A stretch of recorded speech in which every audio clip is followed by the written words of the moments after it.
Who is the mysterious Melchizedek? The one without genealogy, without mother and father, the one who has been respected and even compared to Jesus Christ himself. Let's break it down. So his first appearance is in Genesis 14:18. It says, "Then Melchizedek, king of Salem, brought out bread and wine. He was the priest of God Most High, and he blessed him and said, Blessed be Abram of God Most High, possessor of heaven and earth. And blessed be God Most High, who has delivered your enemies into your hand.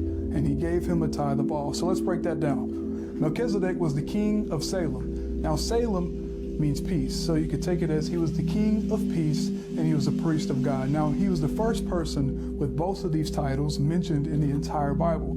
And the next person to follow with both of those would be Jesus Christ himself. And not only that, but Melchizedek blessed Abram with bread and wine. Does that ring a bell? I hope so, because Jesus did the exact same thing at the Last Supper. Now Melchizedek also introduced tithing. Abram, after this war that he just got out of, tithe meaning gave 10%. You know when you're in church and your granny hands you a $1 bill and says put it in the pot? That's what tithing is. Abram gave him 10% of everything that he just received.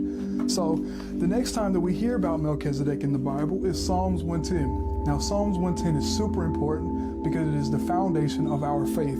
If you want to know what it's like to walk with the Lord and be a Christian, go read Psalms 110. Psalms 110 is the most frequently recited psalm within the New Testament, and Jesus even referred to it himself. So it says, "The Lord has sworn and will not relent. You are a priest forever according to the order of Melchizedek." What in the world is the order of Melchizedek? That sounds like a cult, right? Wrong. So the order of Melchizedek just means an eternal priesthood. Jesus, when he came into this world and he began his ministry, his 3-year ministry, he joined the order of Melchizedek. He didn't join Aaron's priesthood. Remember, Aaron's priesthood is you became a priest because your daddy was a priest, okay? When God gives you a calling, he gives you your own calling because you are your own human and you are his child and only his child. He didn't give you a calling because your dad or your mom or your great-granny or your great-grandfather. He gave you a calling for you and you only because you are your own human. You are not your parents, okay? So the order of Melchizedek is saying that people who joined this or were anointed to this were chosen by God. They were not born into it. They did not inherit being a priest or being all of these, fancy titles that we use. God ordained and chose them. That's the problem within the faith today is we have too many guys up on stage that put themselves there and are not anointed to be there in the first place. Anyway, back to this mysterious God, right? So he was chosen by God. Now the next time that we see about him is in Hebrews 7. Okay, Hebrews 7 says, "For this Melchizedek, king of Salem, priest of the Most High God, who met Abraham returning from the slaughter of the kings and blessed him, to whom also Abraham gave a 10th part of all," first being translated King of Righteousness, and then also King of Salem, meaning King of Peace. Melchizedek was without father, without mother, without genealogy, having neither beginning of days nor end of life, but made like the Son of God, remains a priest eternally.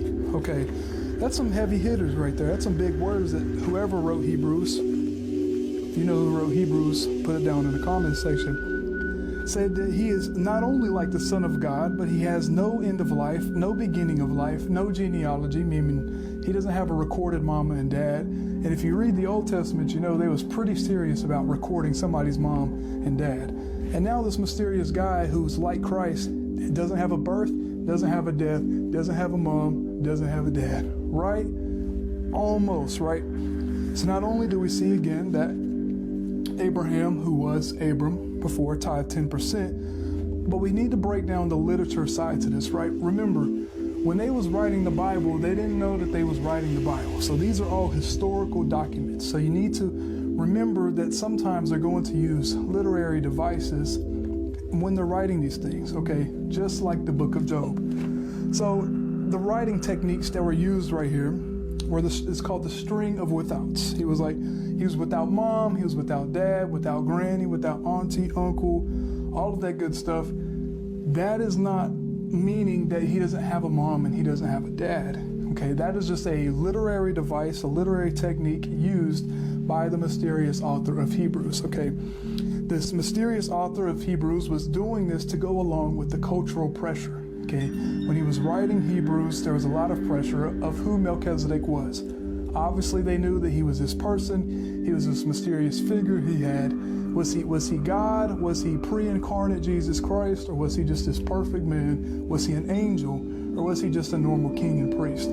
They didn't know, and that's why the writer of Hebrews is talking like this. Now, Paul does something similar in 2 Timothy 3, which has also been used to see if Paul wrote Hebrews himself, but we don't know. Now, Melchizedek, unfortunately, was not a pre-incarnate Christ. In fact, he was what is called a Christ type, a Christ prototype almost. We see this all throughout the Old Testament. There's these people. There's Moses,